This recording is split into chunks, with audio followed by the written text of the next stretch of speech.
ഇന്ന് Sunday special beef കറി തയ്യാറാക്കാൻ കേട്ടോ. അപ്പോൾ രാവിലെ തന്നെ ഒരു കിലോ ബീഫ് വാങ്ങിയിട്ടുണ്ടേ. നന്നായി കഴുകി വൃത്തിയാക്കി അതൊന്ന് ഊറ്റിയെടുത്ത് വെച്ചിട്ടുള്ളതാണ്. നമുക്ക് ഇഞ്ചി, പച്ചമുളക്, വെളുത്തുള്ളി, ചുവന്നുള്ളി, സവാള ഇതെല്ലാം കൂടി ഞാൻ ചോപ്പറിലിട്ടൊന്ന് ചോപ്പ് ചെയ്തെടുത്തിട്ടുണ്ട്. ഇതിലോട്ട് പച്ചമുളകും വെളുത്തുള്ളി 2-3 വെളുത്തുള്ളിയും കൂടി ഒന്ന് ചതച്ചും കൂടി ചേർത്ത് കൊടുത്തിട്ടുണ്ട് കേട്ടോ.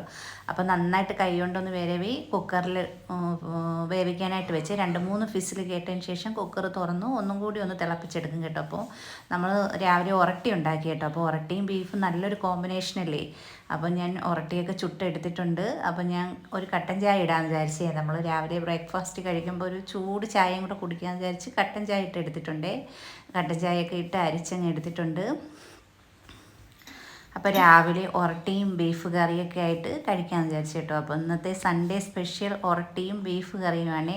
അടിപൊളി ടേസ്റ്റ് ആയിരുന്നു കേട്ടോ. അപ്പോൾ ഇനി പുതിയൊരു വീഡിയോയുമായി വരുന്നത് വരെ ബൈ.